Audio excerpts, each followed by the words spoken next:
So you're saying I can have my dream, but I've got to sleep in a sleeping bag in a rental van on top of a parking garage here in Jackson, Mississippi. I got to get here at midnight, roll around all night and get no consistent sleep, and wake up at 6:13 in the morning just to go run 26.2 miles.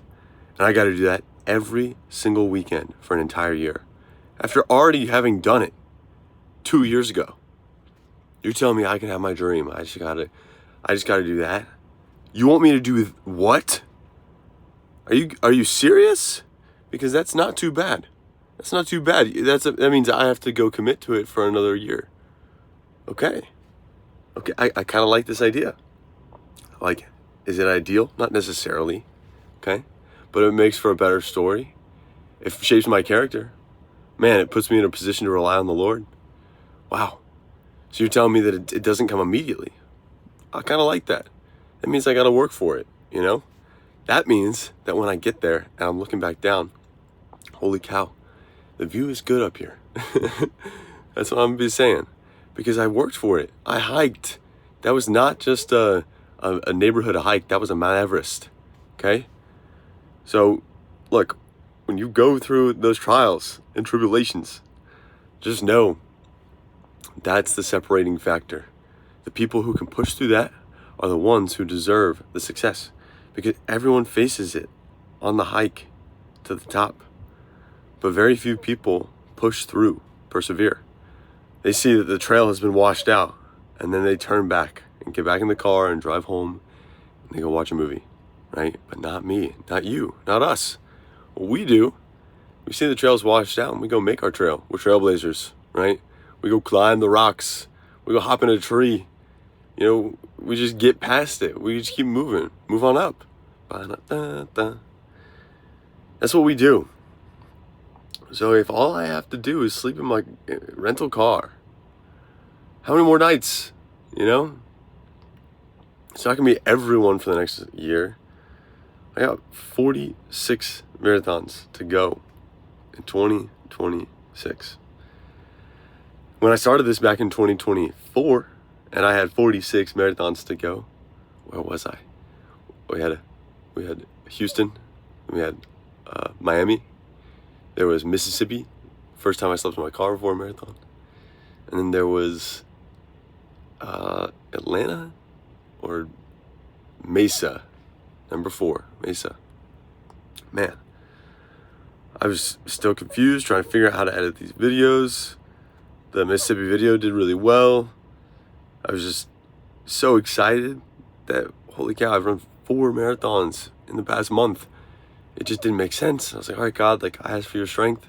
And that childlike attitude that I brought to everything, because I was just naive, or just, I just surrendered fully. Maybe that's what it was. Maybe it wasn't being naive. There was a little bit of that, but it was like, all right, God, I trust that you can uniquely engineer my circumstances.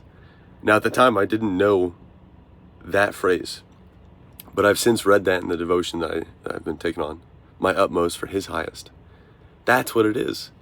God, I know that if I bring my best to the table, whatever that my best looks like, I know that if I bring my best to the table, that you can work with it. You can multiply my best. If I bring a sacrifice to you, my utmost, my absolute best, if I bring that to you, I know that you can use that for your good, right? And to make your purposes happen through my life. Wow. Okay, God. And now in that process, you're going to bring me closer to you. I get a direct phone call to you, right? I get to build out that line of communication. It'll be the greatest thing that I ever do, because it's what you want for my life. It's that surrender. So it's like, you know what, Lord? I bring you my best, my energy. I show up, and I ask that you would just work out your best in me, right? For me, from me. So that full surrender, that brings me closer to him. And some days, it's like, all right, you want to be tested? We can test you. We can put you through the fire. It's days like these, nights like these. It's other nights a little bit more tempting, challenging. You push through. You persevere. You rely on Him in all things. You get closer. You ask Him what's next. You get in tune with your conscience. You don't betray yourself. You just keep moving forward. That's it, one step at a time. So today, after sleeping in a rental car here in Jackson, Mississippi, for my 70th official marathon, which is insane. It's crazy, right? Never knew I was going to be here when I started running them back in number 4 in Mesa back in 2024. But we're here. God will bring you up mountains. You know, He'll bring you places that you never thought you could go. You just have to surrender step by step. And that's the thing. If you surrender that step by step, the need to be in control. Because how many times along the path have I tried to take control? If I surrender that need to be control and I just look down and step up before me and I'm just glad to be there with God. And I'm just, all right, Lord, look at this. Here we are. When we do that, He takes us step by step on the path that we would not have taken. And it's the most amazing view. And there's surprises along the way. And we're at a spot on the mountain we never thought we could get to.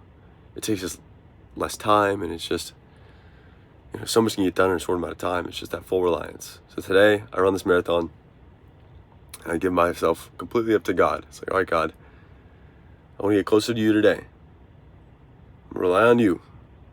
Because if I'm going to get through this Mississippi Blues Marathon, I'm going to need Your strength. It's nights like these. And You're telling me that what I got to do is sleep in my rental car. Well, if that's all I got to do, that's pretty good. It's pretty good. All right. I know, all right.